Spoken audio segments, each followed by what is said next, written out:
네, 여러분 안녕하세요. 김동희 대표입니다. 오늘은 내 인생을 허비한 죄라는 주제를 가지고 말씀드리겠습니다.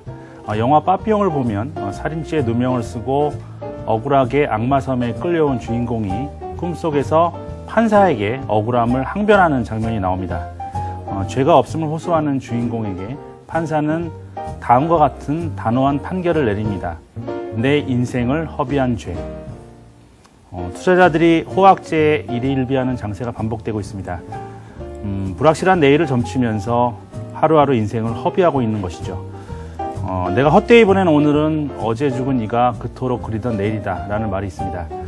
지나간 시세에 대한 미련, 다가올 시세에 대한 공포감보다는 신념을 가진 투자를 해야 될 때입니다. 조정에 한숨 쉬지 마시고요.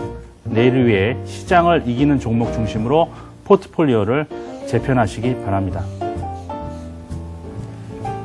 안녕하세요. RBK 투자증권 임은주입니다. 최근 급등장세로 시장은 그야말로 피로한 상태입니다. 낙폭을 축소하고 있던 종목이든 저가에서 벗어나지 못하고 있던 종목이든 피곤하기는 마찬가지인데요. 유럽에서 날아온 갖가지 호재들이 이제는 의문점을 낳고 있습니다. 과연 돈이 잘 풀릴까? 모자라지는 않을까? 또는 채무 금액을 50%나 깎아주었는데 그에 따른 문제점들이 생기지는 않을까? 이러한 고민거리들이 솔솔 피어나고 있습니다. 걱정이 많아지면 금세 피로해집니다. 장세는 피로해진 것을 빨리 풀어야지만 또 다른 반등의 초석을 만들 수 있습니다. 피로감을 공포로 느끼지 마시고 분할 매수의 적절한 타이밍으로 이용하시길 바라겠습니다. 네, 이렇게 증시가 낙폭을 많이 줄이고 현재 나스닥 선물도 급락해서 상승으로 전환되면서 생각해보니 이 문제가 아주 그렇게 큰 문제는 아니었다 라고 인식이 오후 들어서 이뤄진 것 같아요. 자, 오늘 마감을 보면서 파악을 해보도록 하죠. 자, 먼저 워스트부터 함께 보겠습니다.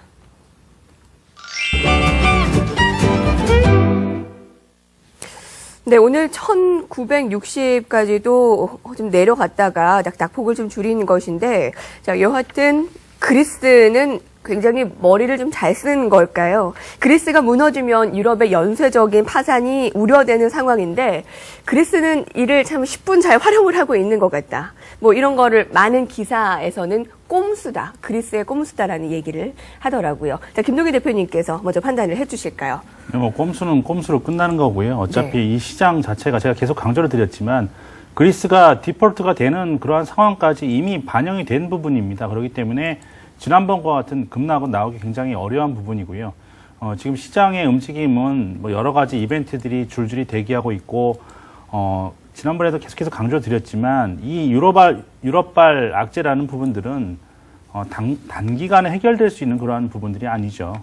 아마 연말까지, 적어도 연말까지는 계속해서 호재, 악재.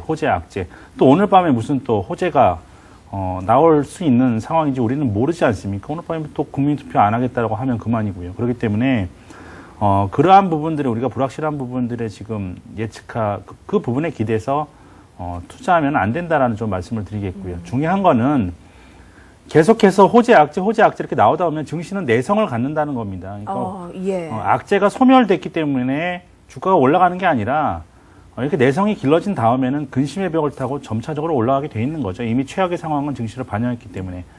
제가 지난번에도 2008년도 상황을 말씀드렸죠.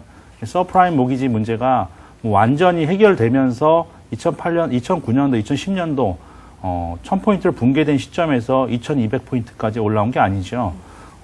근심의 벽을 타고 올라왔던 겁니다. 마찬가지로 유로존의 문제는 단시간에 해결되는 문제는 아니고요. 계속해서 호재, 악재 이렇게 나올 겁니다. 그렇지만 그러한 과정 속에서 최악의 상황을 이미 반영했고 내성이 길러지고 한 구간이기 때문에 오늘도 보시면 알겠지만 점차적으로 변동성은 줄어들고 있는 이런 과정이에요. 예전 같으면 또 악재가 나오면 하루에 100포인트씩 변동성이 커졌을 텐데 지금은 그렇지 않고 견조하게 움직이는 모습들. 내려오면은 매수하겠다라는 저가 매물도 지금 상당히 시장 주변에 이렇게 대기하고 있는 상태이기 때문에 8월달 외국인들의 강도 높은 매도에 따른 시장의 급락. 이때는 우리가 유럽발 충격에 대한 깊이를 모르고 충격이 왔기 때문에 시장이 강하게 하락했던 부분이고 지금은 최악의 상황까지 이미 반영되고 점차적으로 내성이 길러지고 있는 과정이다라는 말씀을 드릴 수가 있겠고요. 증시 주변에 8월 달에 비해서 신용 문제도 지금 상당히 개인들의 신용 투자 자금도 상당히 지금 축소되어 있는 이러한 상황이고 개인들도 상당히 많이 매도했기 때문에 이제는 좀 매수 타이밍을 저울질할 수 있는 이런 시기고요. 그리고 투신권에서도 매수 여력이 있고 연기금도 매수 여력이 있는 상태고 최근 들어서 수급적인 움직임을 보면 10월 달부터 지금까지 개인들이 매수했고 개인들이 매도를 했고요. 그 매도한 4조 원 가까운 매도 물량을 외국인과 기관이 반씩 나눠서 받았습니다. 그러니까 지금 새로운 악재가 터져 나왔기 때문에 그리고 어제 같은 경우는 1950포인트를 돌파하는 과정에서 그 기관들의 매물이 그제 같은 경우는 이제 일부 흘러나왔고 어제는 다시 기관이 매수로 전환했듯이 오늘 악재를 두고 외국인들이 일부 매도세가 좀 출회됐지만 단기성 자금들이 좀 출회된 것으로 일회성으로 좀 보여지고 있고요. 뭐 연속적인 수급 쪽에 있어서의 외국인들의 연속적인 매도는 나오지 않을 가능성이 많다라는 부분 말씀드리겠습니다. 네. 종합을 해보면요. 그러니까 수급적 상황도 굉장히 좋고 지금 우리가 충격받을 만한 그러한 악재 요소도 아니다라는 말씀을 드릴 수가 있겠네요. 굉장히 차분하시네요, 김동희 대표님. 네. 흥분해야 되나요? 오히려 투자자분들께서 마음이 좀 놓이실 것 같은데요. 오늘 한 투자자분은 박살날 것 같았다라고 얘기를 하더라고요. 그래서 긴장감에 아주 몸을 한껏 움츠리고 있었는데 이것이 의외였다라는 것이죠. 이문주 대리님께서는 어떻게 보셨습니까?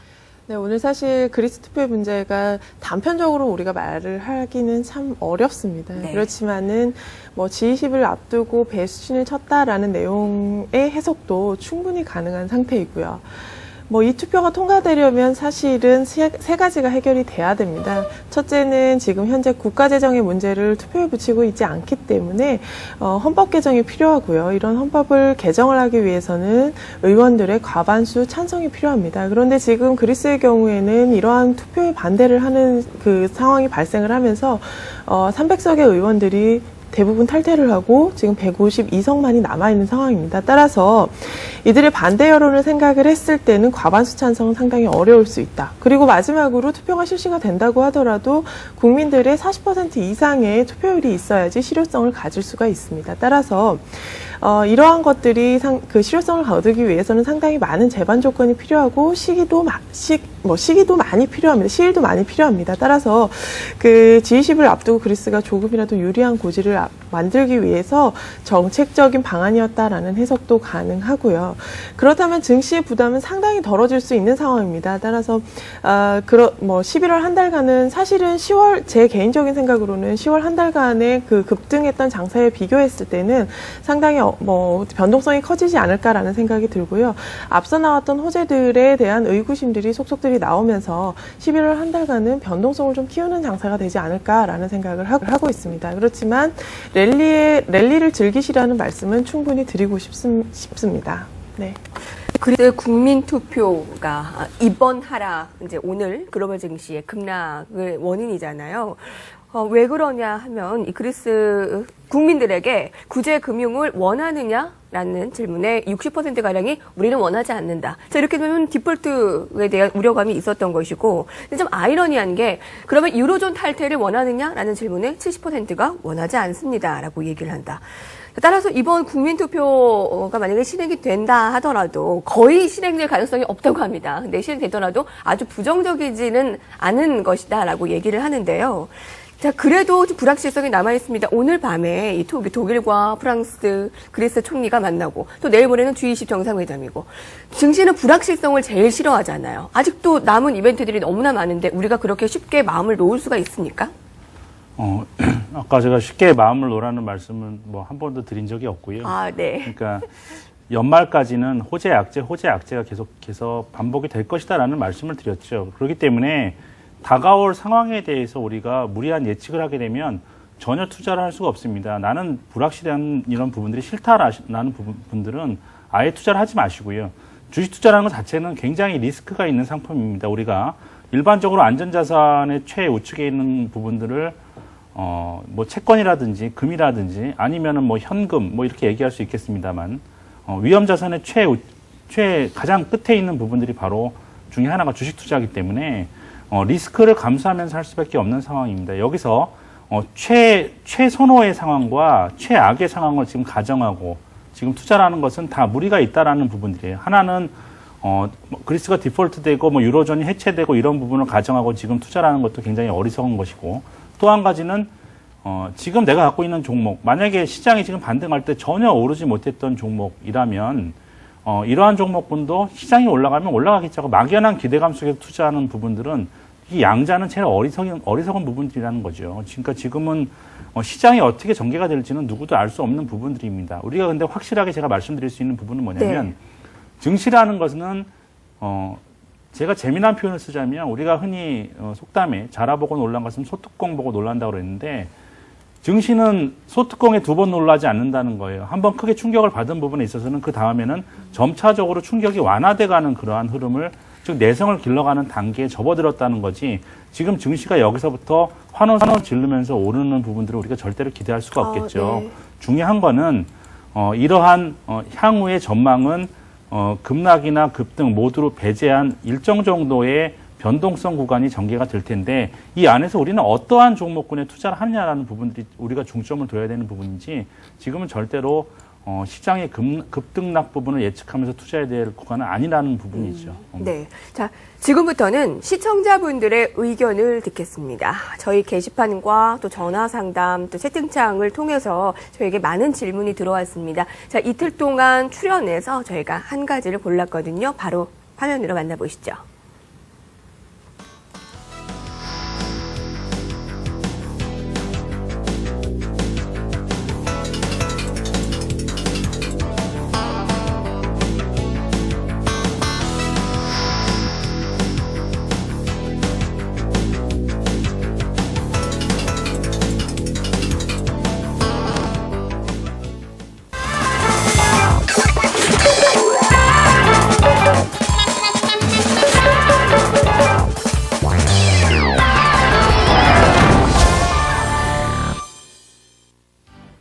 여러분의 의견과 고민을 전문가와 함께 나눠보는 시간 MTN 팔로우입니다. 그날그날의 경제 이슈에 대해서 의견을 말하고 싶은 분이나 자신이 보유하고 있는 종목에 대해서 고민이 많은 분이라면 이 MTN 팔로우 시간을 꼭 이용하시기 바랍니다. 그럼 신청 방법 알려드리겠습니다. 전화 786-1022, 1023을 이용하셔도 되고요. 이혜림의 SS 시청자 게시판이나 머니트윗에 글을 올려주셔도 됩니다. 물론 실시간 채팅창도 항상 열어두고 있으니까 시청자분들의 많은 참여 부탁드립니다. 그럼 MTN 팔로우 본격적으로 시작하겠습니다. 오늘은 시청자 게시판으로 아이디 보리수연매님께서 궁금증을 올려주셨는데요. 문의 내용 살펴보겠습니다. 대우조선해양에 대한 궁금증인데 매수 후 아직 손실 구간입니다. 향후 흐름은 좋을 것으로 기대하면서 아직 가지고 있는데 계속 보유해도 될까요? 분석 부탁드립니다. 네, 보리수연매님께서 아직 손실 중이라고 말씀하신 걸로 추측해 본 건데 8월 급락하기 전, 즉 7월 이전에 매수하신 걸로 보입니다. 저도 대우조선해양에는 아주 관심이 많은데요. 오늘 대우조선해양의 3분기 실적이 발표됐습니다. 살펴보면 매출액은 2조 8천억 원으로 지난해 같은 기간보다 4.5% 감소했고요. 영업이익은 무려 56%나 감소했습니다. 1,900억 원을 기록했습니다. 매출액과 영업이익 모두 전년 동기 대비 감소 흐름을 보인 것인데요. 네, 영업이익이 50% 넘게 감소한 것은 정말 주가에도 안 좋은 모습을 끼쳤습니다. 이 대우조선해양을 비롯한 조선주들 대부분이 유럽 재정 불안감이 수주 감소로 이어질까 걱정하는 모습입니다. 물론 주가 흐름도 좋다고 할 수 없는데요. 지난주까지 반등하나 싶던 주가도 이번 주 들어 다시 하락세입니다. 네, 오늘 마감된 주가 확인해보죠.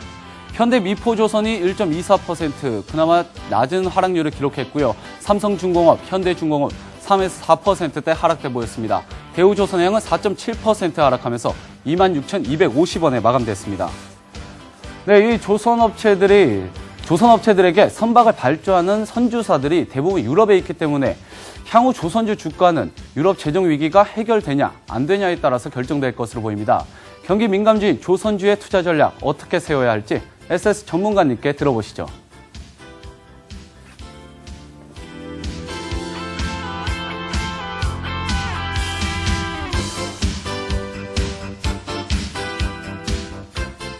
그래요. 조선주 꽤 오래 발목을 잡네요.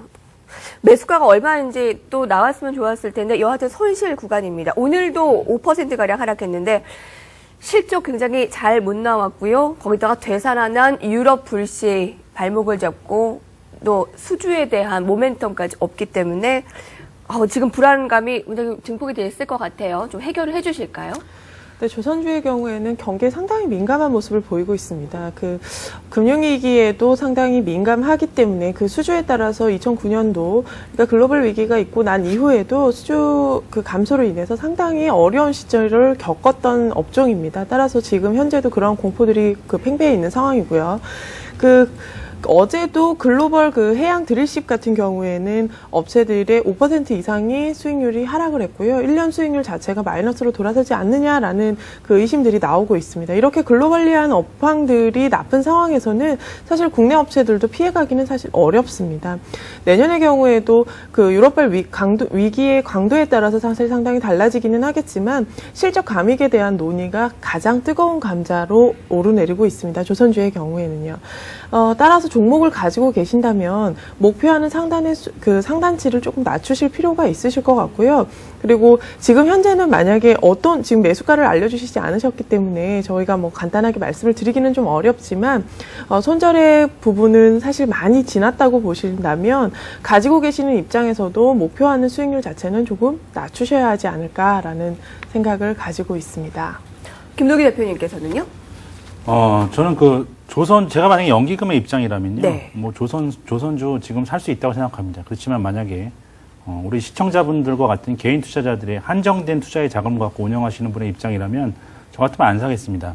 예. 그 이유는요.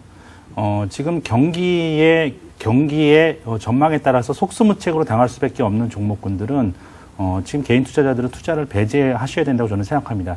지금 대우조선해양이라는 종목하고요. 현대중공업, 시장의 업종의 대표주인 현대중공업의 차트를 놓고 보면 거의 비슷합니다. 지금 역별 구간에서 거의 차별성이 없는 움직임을 보여주고 있습니다. 이건 뭘 의미하냐면 업종 내에서 올라가면 다 같이 올라가고 떨어지면 다 같이 떨어진다는 얘기를 지금 보여지고 있는데 이것은 경기에 아까도 말씀드렸지만 그냥 경기 전망이 나빠지면은 속수무책으로 당할 수밖에 없는 상황이고 전망이 좋으면 다 같이 올라가는 그러한 차별성이 없는 구간이죠. 그렇지만 우리 삼성전자와 LG전자 같은 IT 섹터 내에서도 차트를 보면 하나는 완전한 역배열 상태에 있고 하나는 완전한 정배열 구간에 있습니다. 이거는 뭐냐면 경기 전망이 앞으로 좀 어둡다 하더라도 삼성전자는 그 안에서 마켓 시어를 넓혀갈 수 있는 경쟁력을 갖고 있고요. 마찬가지로 현대차란 종목군들도 전반적으로 자동차 업황이 어두울 수 있다는 전망은 나오고 있지만 오늘도 미국에서 마켓 시어를 넓혀가고 있다는 소식이 들려왔기 때문에 시장 대비해서 강세를 보여주지 않았습니까? 그래서 지금은 시장 수익률을 초과할 수 있는 종목으로 개인 투자자들은 집중해서 투자할 때다라는 말씀을 좀 드리고 싶어요. 보리수열매님 도움 되셨으면 좋겠어요. 체리풀님과 한두희님 많은 등등 신팩과 송원산업 등등 의견 질문 주셨는데 그 가운데서 가장 손실이 큰 저희가 대우조선해양 의견을 드렸습니다. 두 전문가의 의견 도움이 되셨으면 좋겠고요. 나머지도 도움될 만한 그런 궁금증이 있으시면 저희 게시판에 올려주시기 바라겠습니다. 자, 조선주 알아봤고요. 이번에는 기분 좋게 베스트 이슈 한번 넘어가 보도록 하죠.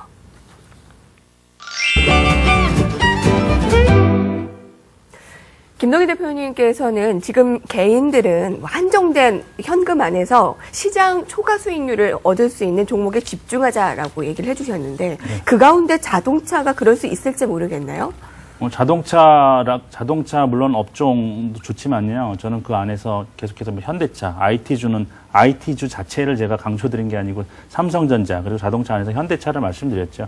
그렇기 때문에 저는 지금 좀 대표주에 집중해서 투자할 때다라고 좀 말씀을 드리겠습니다. 강한 종목에 대해서 좀 말씀드리고 싶고요. 지금 자동차 업종 전반적으로는 오늘 미국에서 마켓 시어를 확대했던 부분들은 좀 이미 예견된 재료고 반영이 충분히 됐다고 보여주고 있습니다. 그래서 이제 향후에 자동차 업종 같은 경우에는 이슈가 오늘 FTA 이슈도 있겠습니다만 FTA가 이제 잘 되면 그건 반영된 거기 때문에 추가적으로 상승할 요소는 못 되고요. 그렇지만 안 됐을 때는 이미 반영이 됐기 때문에 단기적인 하락이 좀 나올 수도 있다는 부분들 염두에 좀 두셔야 될 것 같고요.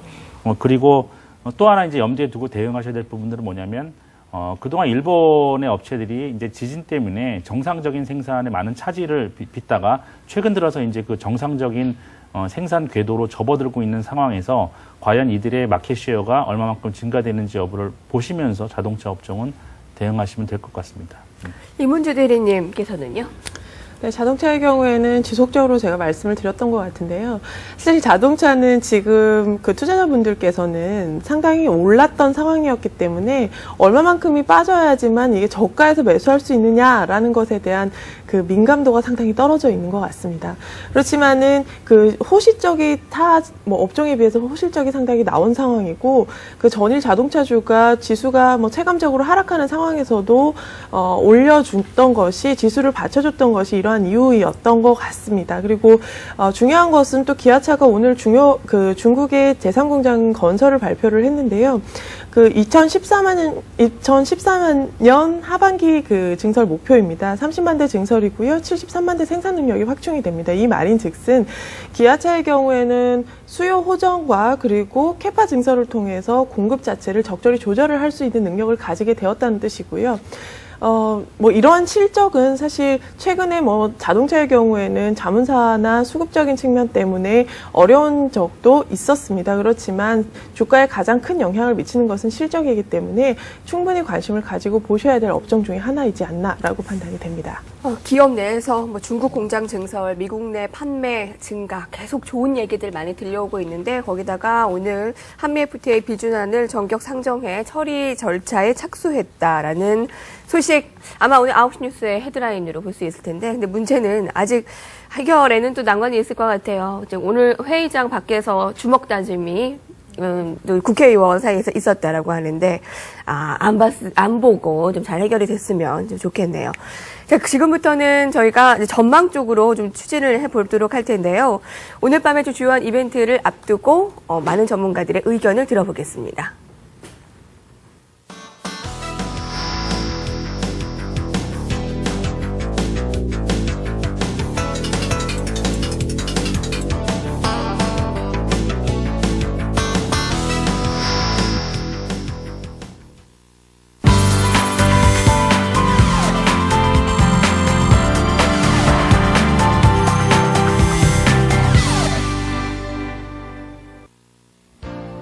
네, 플라넷입니다.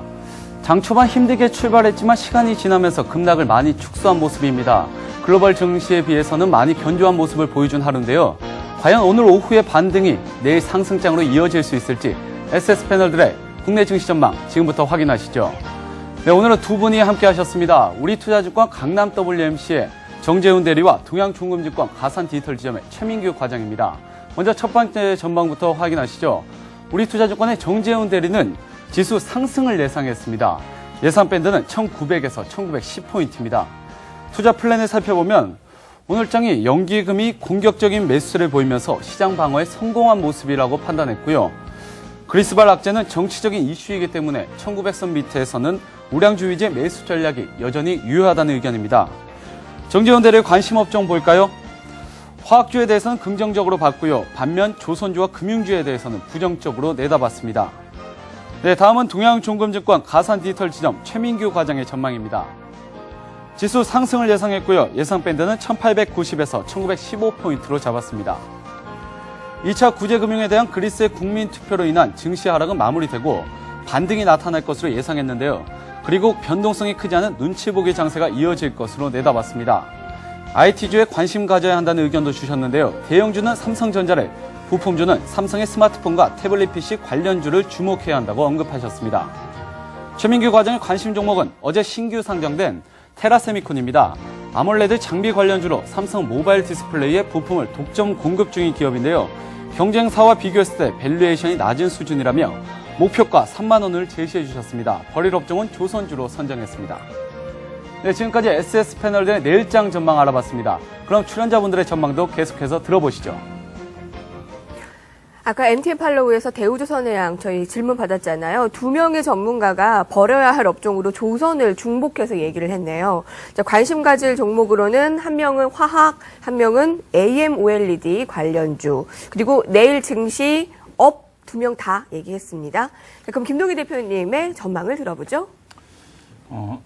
우리가 이제 지켜야 될 때가 있고요. 투자를 하다 보면 좀 방어적으로 해야 될 때가 있고, 어떨 때는 이제 공격적으로 해야 될 때가 있습니다. 그래서, 지금 8월달, 9월달 같은 경우에는 우리가 수성을 해야 될 때죠. 그러니까 성을 지켜야 될 때, 방어적으로 수성을 할 때였고, 제가 볼 때 지금은 이미 최악의 국면 상황은 반영이 다 된 상태이기 때문에 조정 시에는 공성, 즉 좋은 종목들을 매수하는 기회, 혹은 많은 분들이 종목으로 다 몰려 계신 상태이기 때문에 그러하신 분들은 좋은 종목으로 포트폴리오를 교체하는 이런 계기로 삼으셔야 된다라는 부분이죠. 그러니까 지수가 반등을 했을 때 전혀 올라가지 못하는 종목을 갖고 있다면 역시 또한 그 소외감 또한 만만치 않은 상황이고요. 또 한 번 기회를 놓치는 거기 때문에 향후에 올라갈 수 있는 종목 중심으로 이럴 때일수록 재편하는 게 굉장히 중요합니다. 그게 어떤 걸까요? 제가 안 그래도 말씀드리려고 그랬는데, 네네. 예, 제가 빨리 네. 듣고 싶어서. 제가 항상 강조드렸던 부분이죠. 거래소에서는 뭐 너무 넓게 생각하지 마시고요. 저는 지금 가장 강세를 보여주고 있는 종목군이 답을 보여주고 있다고 생각합니다. 지금 계속해서 뭐 강조를 한 2달째 드리고 있지만 삼성전자와 현대차, 나는 거래소 대형주를 하겠다라고 하시는 분들은 두 종목을 제외하고 지금 다른 종목을 논할 수가 없는 상황입니다. 많이 올라갔지 않느냐라고 하시는 분도 있는데, 과연 조정받을 때 받은 종목들을 보세요. 올라갈 때 더 많이 올라가고요. 굉장히 많이 떨어진 종목들은 오히려 밑바닥을 계속 헤매고 있는 지금 그러한 상황입니다. 이러한 추세는 아까도 말씀드렸지만 지수가 쭉쭉쭉 뻗어나갈 수 있는 상황이 아니라 연말까지는 호재 악재가 반복하면서 좀 호재가 계속 예상이 되고 있는 상황이기 때문에 이러한 불확실성이 전개되고 있는 구간에서는 오히려 더 확실한 종목에 돈이 몰리는 그러한 상황이 전개될 수밖에 없습니다. 즉 증시의 불황을 타개할 수 있는 가장 앞서 나가는 성장주에 투자하려는 이런 경향이 뚜렷해지기 때문에 그러한 종목들을 중심으로 하셔야 되고요. 거래소에는 삼성전자, 현대차 말씀드렸고, 코스닥에는 계속해서 강조드렸던 제가 이런 캐치프레이즈를 말씀드렸죠. 한 손에는 바이오, 한 손에는 소프트웨어 말씀드렸는데, 이 종목군들, 헬스케어를 포함한 바이오 종목군들, 그리고 게임하고 엔터를 포함한 소프트웨어 종목 콘텐츠를 포함한 소프트웨어 관련주들은 여러분들이 반드시 포트폴리오에 담고 있어야 된다. 이러한 종목군들이 없으시다면 과감하게 조정시마다 되는 종목으로 교체를 해야 된다라는 좀 말씀을 드리도록 하겠습니다. 지금과 같은 때에는 저 밑바닥에서 헤매고 있는 낙폭과대주를 잘못 건드렸다간 더 낭패를 볼 수가 있겠네요. 네, 그래서 낙폭과대 네. 종목군은 한순배다 순환매가 돈 걸로 보여지고 네. 있어요. 그러니까 지금 미국 시장도 마찬가지죠. 지금 가장 우려가 되고 있는 이 금융주들의 차트를 보면요. 계속해서 연초 대비해서 80% 정도가 떨어졌지만 아직도 저점을 찾지 못하고 있는 지금 그러한 상황인데 비해서 뭐 애플과 같은 종목군들, IBM과 같은 종목군들은 신고가를 돌파하고 이런 흐름을 보여주고 굉장히 지수와는 무관하게 견조한 흐름을 보여주고 있지 않습니까? 우리나라만 그런 게 아니라 글로벌 트렌드다라는 부분들을 말씀드리겠습니다. 업종별로 워낙 빨라서 순환매를 따라가는 것조차 쉽지 않습니다. 김종인 대표님의 판단으로는 순환매는 벌써 한 템포가 돌았다라는 의견 주셨는데, 증시가 지지선을 이탈할 때 몇몇 종목, 몇몇 업종은 그것을 이탈하지 않고 잘 지키고 시장보다 먼저 반등을 나온 그런 것이 있습니다. 그것을 집중하자라는 의견을 주셨습니다. 자, 이문주 대리님, 오늘 밤, 내일 밤 아마 잠 못 이루시는 분들도 많으실 거예요. 결과가 어떻게 되든 지금 전 세계 투자자들, 전문가들은 많은 시나리오를 쓸 거 아니에요? 뭐 디폴트가 될까? 뭐 빚이 얼마나 늘어날까? 그런 것들 계속 나올 때마다 증시는 당분간 좀 민감하게 움직이지 않을까요? 네, 그렇습니다. 그래서 지금 10월보다는 11월의 변동성이 상당히 커질 것이다라는 예상들을 하고 있는 상황이고요. 뭐 이번 주만 하더라도 G20이나 FOMC의 회의 등과 같은 상당히 굵직한 이벤트들이 많이 있습니다. 사실 FOMC의 경우에는 지금 현재 새로운 QE3에 대한 이야기들을 나누기에는 조금 시기상조가 아닐까라는 전문가들의 의견들이 속속들이 나오고 있는 상황이기도 합니다. 왜냐하면 지금 미국들의 어제 ISM 제조업 지수 자체가 컨센서스 대비해서 상당히 낮게 나오기는 했지만 뭐 지금까지 나왔던 경기 호조에 미국의 경기 호조에 대한 이야기들이 뭐 증시 상승에 뭐 시발점은 될 수가 있었지만 QE3의 정당성을 입증을 하기에는 상당히 약했던 것으로 생각이 되고요. 또한 여기서 뭐 ECB에서 사실 금리 인하를 한다는 것조차도 유로화의 강세들을 만약에 이끌고 간다면 사실 증시에는 상당히 호재로 작용을 할 수도 있습니다. 따라서 지금 증시는 사실 호조와 악재가 상당히 혼조되어 있습니다. 따라서 뭐 변동성이 커질 것이라고 판단이 되고요. 아직은 그렇지만은 안도렐리에 대한 기대감이 살아있다고 생각을 하고 있고 일정 기간 박스권을 거친다고 하더라도 당분간의 베어마켓 랠리는 지속이 될 것이다라고 생각을 하고 있습니다. 네. 자, 이렇게 해서 두 명의 의견들, 이제 전문가의 의견을 들어봤는데요. 자, 많은 도움이 되셨을 것이라고 생각합니다. 증권대학의 김동희 대표님과 IBK 투자증권 임문주 대리님과 함께 했습니다. 두 분 고맙습니다. 네, 감사합니다. 고맙습니다.